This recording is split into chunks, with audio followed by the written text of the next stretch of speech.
Yikes. 5 on the floor, ride for my dogs. Where here's the thing, you can check the score. Hustle hard, couple scars, wearing bubble frauds. Just like Butlers said, you in trouble, y'all. Kept the floor playing, got it all banned. Y'all seen the block, stop with one hand. And Pat we trust, it's power, have the guts. We're here to bring the heat, y'all can hang it up. Welcome to 5 on the Floor, a daily insider show on the Miami Heat and the NBA, featuring Ethan Skolnick, Greg Sylvander, and Alex Toledo, plus others from the 5 Reasons Sports Network. Welcome back to 5 on the Floor. I am your host, Greg Sylvander. Tonight's floor plan with me, Bryan Fonseca. You can follow him on Twitter at Bryan Fonseca NY. We also have Sean Rochester. You can follow him on Twitter at Sean Rochester NBA, I think it is. We are going to celebrate. I'm feeling good. 121-99. The Miami Heat beat the Milwaukee Bucks in Game 3 as they come home to take advantage of no Giannis Antetokounmpo. There are many questions to be asked without answers, but we will get into that. Ultimately, I think that this is a really positive thing for the Heat. A lot of people were predicting that what Philadelphia did to Brooklyn maybe would be what Milwaukee would come in and do to Miami, just kind of overwhelm them. And that was not the case. And I think that that is something that we definitely need to talk about, because this is a real series where Miami has a real shot. But before we do, I want to tell you about a great sponsor of the 5 Reasons Sports Network and a 5 on the Floor, and our post-game shows in particular, which this is one of those as we come off of this game. And that's Aggressive Insurance, or some of you know it, insurancebylinet.com. That's an insurance broker agency that's been servicing South Florida for over 15 years, offering auto, homeowners, condo, life insurance, retirement programs, free notary service for all clients, representing all the leading insurance carriers in South Florida. So if you have a bad driving record, no problem. No driver is refused. Free phone quotes. Again, the website, Insurance by Lynette, that's with 2 N's and 2 T's.com. insurancebylinet.com. That's what you want to remember. That's the important detail here. But she's also all around social media and usually in her in our comments. That's Aggressive Insurance. So the other thing here is that I want to tell y'all that I keep hitting this Caleb Martin prop over on his free throws made. I don't know why they keep leaving it at 0.8, because he plays amongst the trees and he gets fouled. And so he went over that number. Jimmy Butler over 1.5 steals. This is all on Prize Picks if you don't already know. He went over on that prop. There are certain Miami Heat props right now that are gimmies, but you got to play and you got to use the code 5 FIVE to get your initial deposit matched up to $100. You choose players from all different sports, choose your favorite players, favorite stats. You can do flex plays, power plays, but essentially you get the opportunity to win up to 10 times your money. Sometimes they do really cool contests with discounted player projections and things like that. Use the code 5 to get your initial deposit matched up to $100. That's prizepicks.com. FIVE is the code. Prize Picks, daily fantasy made easy, the official daily fantasy sponsor of 5 on the Floor. All right. So now I want instant reactions, and I'm going to Sean Rochester first. 121.99. How you feeling about it, and what did you take away from it? Exactly what we all thought, right? He come back home and just put a pounding on the Bucks. Nobody doubted it. No, look, early on they started off and it was not looking good at the beginning of the first quarter. I mean, they got up on us, they came out, and we swung it pretty quick. Quick reactions. Our offense is really what carried us. We outshot them. Our half-court offensive rating was better. Our effective field goal percentage, everything else was pretty even. But the offensive rebounding, not necessarily on our part, but on their part, not allowing them to dominate us on the glass. That was key. Our defense, I'm sure we'll talk about, wasn't great.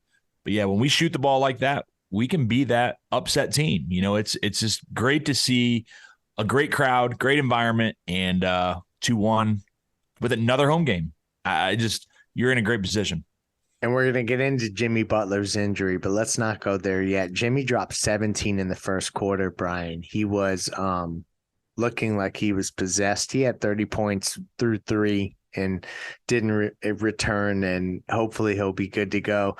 Just dissect Jimmy's game a little bit, because I'm always interested to hear your perspective of how Jimmy Butler navigates situations like games tonight, where Giannis was out again and they were going with a new lineup. What did you think of Jimmy Butler's performance? We'll get into the injury stuff later. And also, I'll piggyback off that and ask about the fact that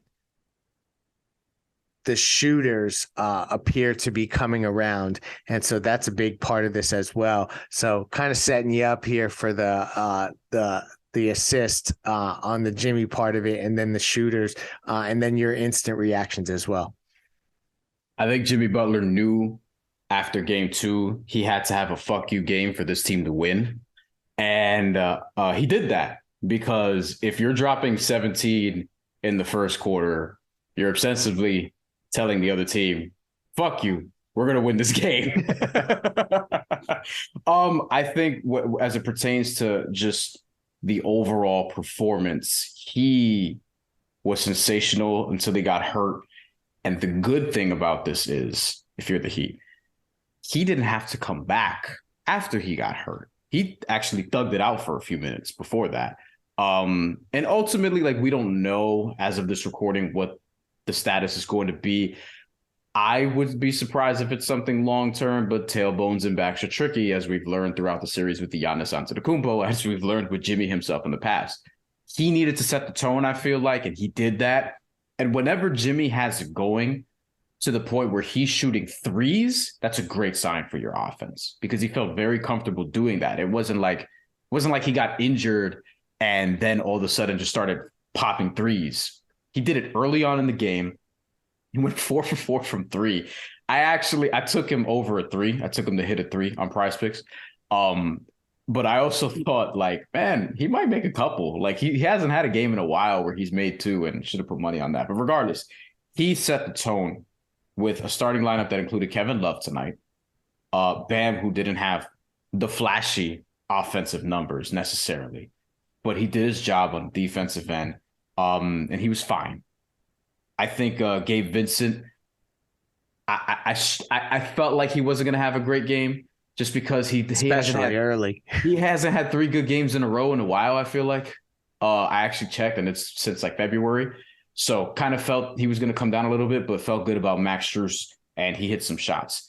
Duncan Robinson, Sean's boy, I'm going to let Sean cook on this later on, but Duncan Robinson came off the bench, and I don't think he should be reinserted into the starting lineup necessarily, because I think him coming off the bench was actually a good move.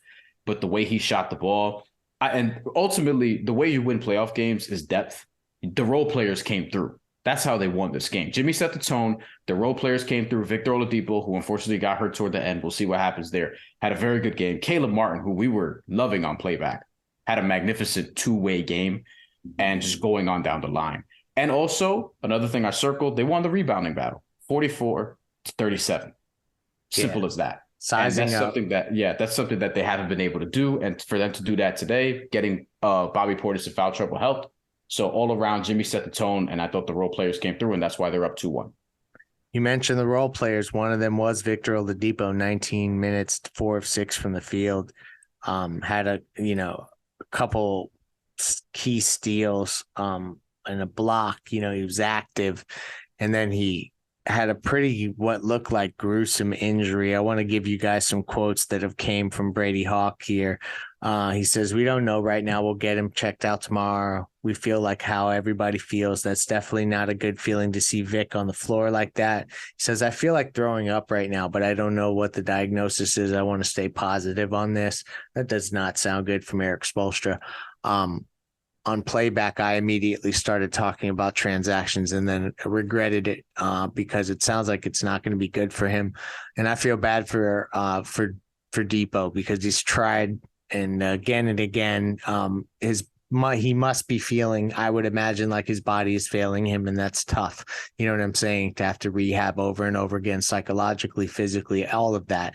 Right. So shout out to him for all of his hard work, and I hope that that it is just a scare of some kind. I would like to ask either of you on the subject of Victor Oladipo, because I want to take it seriously, and that he could be, he may not play again. What did you think of his contributions tonight? And in the event that he can't play, because we're going to have to ask these questions about a few other guys after the break. What do you think, because no Tyler, everyone thought that Depot becomes a bigger part of this. Now, where the hell do you go, Sean? Yeah, and tonight he was getting into the mid-range and was active defensively, as you said. And he can't fill Tyler's shoes, but he was doing a good job of filling those minutes. And obviously we hope for the best, being that it was a non-contact injury, and the way that knee kind of buckled or gave out, it did not appear to be good. He did walk off with assistance, which I think is a positive, but you never know. I mean, with an ACL, you can still hobble yourself away. It's just disappointing, because you said, on the personal side, ignore the basketball part. What he's been through and what he may have to go through again. And so, you just hope for the best with that. In terms of moving forward, if he is not able to play, I would not expect necessarily for them to look into guys that have not played minutes, like, a Haywood Highsmith, let's say. I think you expand the minutes of your Kyle Lowry, Gabe Vincent, Duncan Robinson, Max Strus, Caleb, potentially, those types of guys, and just expand their roles, because there's been games recently where Victor hasn't played. So you're not necessarily replacing minutes like you were in a Tyler Hero situation. Also, a bit of a housekeeping note before we move on. Jimmy Butler sustained a bruised glute, meaning his ass. So it's not a back injury. But for real though, because I think a lot of people, as we were on playback, with a whole ton of people watching with us, and that was super fun, people immediately said, "Oh no, that's his back," and that's a different thing than having a glute injury. So I'm sure he can get some good butt massage between now and Monday. Let's hope. In Miami, you kidding Jimmy me? said, yeah, exactly right.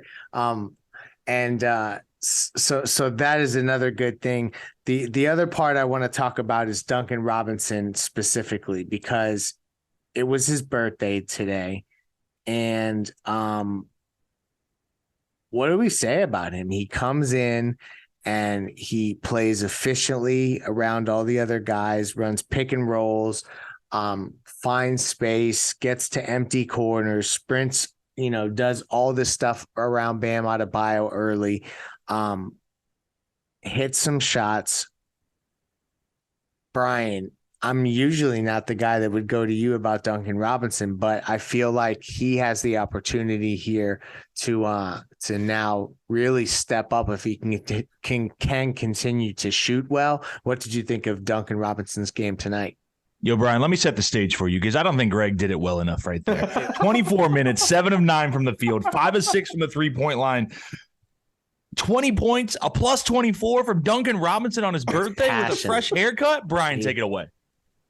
You need to have some level of character and mettle to really have one of these performances after all the shit that he's dealt with this year. A lot of which people would say is his own doing, right? But to have a bounce back performance, you need to have some sort of legit, real character. You're made of something, right? I'm not saying that he's, all of a sudden the biggest alpha in the room or that kind of thing, but for you to dial it up in a playoff game, he did this last year also against the Atlanta Hawks. Was it game 1, Sean? Was it game 1? Yeah. Where, you go into the series, you're not expecting much, and he overperforms in that way. Every now and again, he'll give this to you. You want to see it consistently, which is probably a little bit of the frustration, right? And he's going to be counted on, especially now, because we said it when Tyler Hero went down, and now we don't know what's up with Oladipo. We still have to wait and see what's up with Jimmy Butler. And, the bench has to get expanded from the standpoint of who's going to see these minutes. And for Duncan Robinson to do that, it's big. Now it's just a matter of, can he do it again consistently? I don't want to sound like Stugotz here, right? But that's kind of where you're at, right? And you have a real, like, legitimately, people, you have a real opportunity, because you don't know if Giannis is going to play again. Because remember, there's not 2 days off between games 3 and 4. You play Monday, which, that may not bode well for Jimmy Butler's bruised injury. But at the same time, the Heat, who Sean says in the chat, opened as 4-point underdogs, which is relevant. They were 5.5 point underdogs at different points today. Yeah. You have an opportunity to go up 3-1 against the Milwaukee Bucks, top seed in the Eastern Conference, and teams typically don't blow a 3-1 lead. You have an opportunity to do that. Duncan Robinson has to be one of the guys who helps get you there, ultimately. So I think this is encouraging. He just has to be able to repeat some of this, not all of it. You're not counting on 20 points and 7 of 9 or whatever it was. But the way he looked, you felt the confidence sort of through the screen, him actually taking drives, him cooking Drew Holiday. I can't believe that we got this long to mention this. I'm glad you mentioned it. Drew Holiday went up on him. Duncan Robinson hit a legit crossover. And I think Drew Holiday, as great as he is defensively, he was just so stunned. Like, he was like, whoa. I got hit by a crossover from this dude that he was trying to recover on defense. And then Duncan Robinson hit the shot after, which could have been an and one. So, yeah, I think he's going to need to replicate some of this for you to have some success. And I think if Jimmy's healthy, you're able to do that. And so this is the other thing about when we look ahead to this series. They have this prime opportunity we'll see if Giannis is back, and we need to understand where Jimmy's at, but I think Jimmy's going to be able to play ultimately. That's just the gut feeling. No intel, no text messages yet.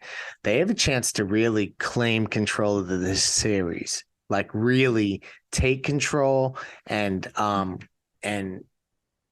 stake claim to pulling off this crazy upset. And if you're a South Florida property owner with an insurance claim, if you're dealing with mold, fire damage, water damage, you have trouble locating any general contractors that are fully licensed and insured, the answer is you need to go to Water Cleanup of Florida. They're here 24 hours a day with over 60 years of combined experience. Michael, Robert, and George, their team are prepared to handle any size property damage disaster. When an unexpected disaster occurs, call Water Cleanup of Florida. They understand the impact and stress that any disaster may cause.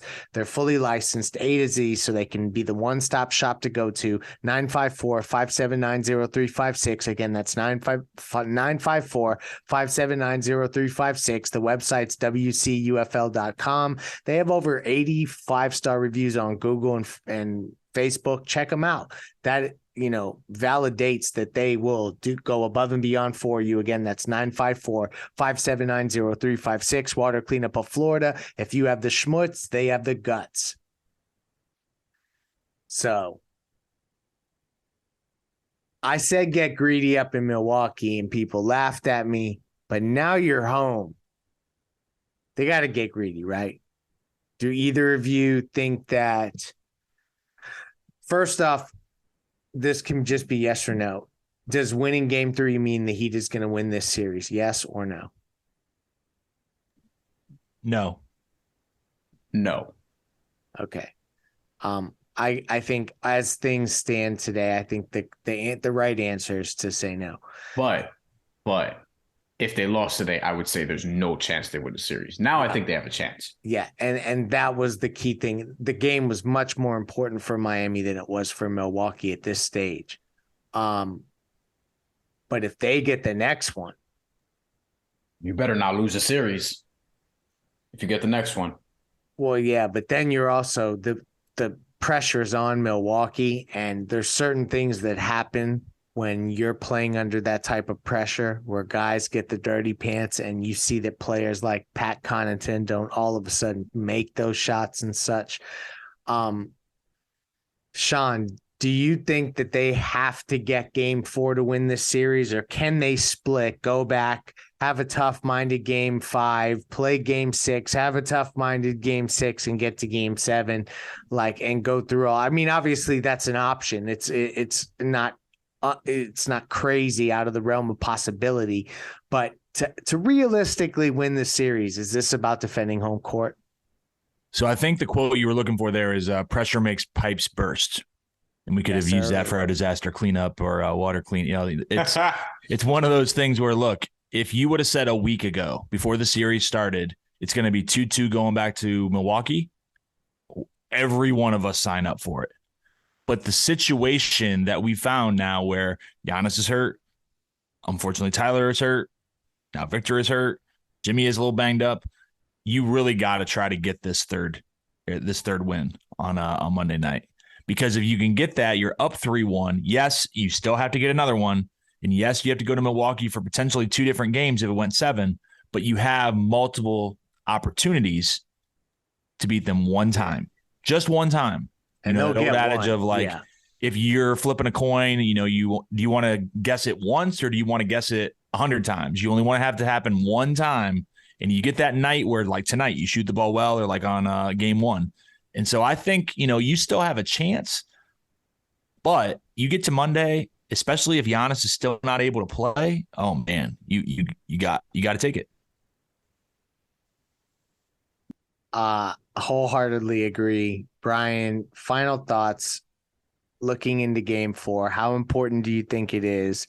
Did we talk enough about Kyle Lowry in this episode? I guess I'll sneak that in there with this as well, because I think he played really damn good, and maybe we didn't give him enough props for holding them up when Jimmy initially went out. But also, what do you think of game 4? How important is it for Miami? There's cliche stuff that's going to get mixed in here that I know you're not going to be able to run away from. Right. But I think it is a legitimate question to say, if they defend home court, they can start to really put pressure on Milwaukee. Do you feel that they got to get game 4? What's your thoughts? I mean, look, sometimes, first of all, actually, the Kyle Lowry point. Part of the reason they won is because they didn't let the Bucks go on the third quarter run. And Kyle Lowry was a big part of that, because it wasn't just Jimmy's injury. It was also Bam being in foul trouble. Kyle being the almost max guy on the floor and hit a couple shots, led the way, finished as a plus 27, if you believe in plus minus. Sometimes it can actually tell you some things, sometimes not. The plus 27 felt right. Kyle felt very impactful, also at 15 points, also had 3 assists, shot the ball well. And defensively was active, was very active, I would say. Now, as it pertains to this next game, sometimes the game is very simple. If you win this game, you're up 3-1. NBA teams just don't squander 3-1 leads very often at all. And it puts you in a position where you have 3 opportunities to close this out, one of which is going to be on your home floor. And also, as an aside, for people on social media, Heat in 5 is in play. Now, if you lose this game, though, what you don't want is to have to win 2 of the last 3.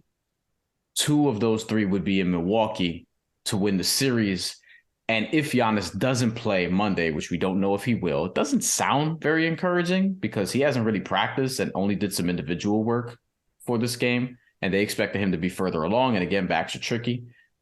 If he doesn't play and they win, and they, meaning the Bucks, win this game, it puts you in a position where it's like Giannis could actually come back for this last stretch, and your hopes of winning that series could just be futile at that point. So to me, I don't want to say it's a must win, like in a dire situation, because at the end of the day, at the end of the day, have some perspective. This is an 8 seed against a 1 seed, blah, blah, blah, blah, blah. But listen, if Giannis doesn't play, if Jimmy is able to, and even if Jimmy's not able to, can you just muster up another home win, protect your home floor? Because then you have 3 chances to close out the number 1 seed in the Eastern Conference, and a chance to, if you do that, face a team in either the Knicks or the Cavs who simply isn't as good as this team you're seeing right now.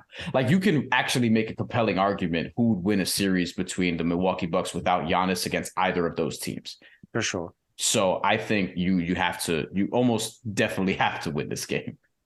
Yeah, no, I'm with you on that. I want to also get record on this show for the people who may not be following on Off the Floor yet, that Eric Spoelstra was quoted as saying that Jimmy Butler told him that he could have returned in the 4th quarter, but it just was not deemed necessary. So that's positive for Jimmy Butler's availability. Got to see how he wakes up, though. But let's see how he wakes up. Let's hope that he takes a ice bath and keeps the inflammation down and keeps that bruised glute feeling good.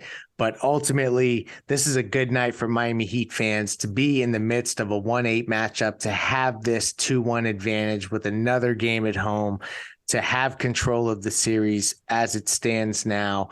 121-99. They come up with the victory. Brian, Sean, thank you for joining us. We will have you covered for Five on the Floor on the off days, as well as for playback and pregame, postgame, all during the game coverage. And that will be on the 5 Reasons Sports YouTube channel, as well as playback. So check us out there as well. Thank you for listening. Peace out. Let's go Heat. Thank you for listening to the Five on the Floor on the 5 Reasons Sports Network.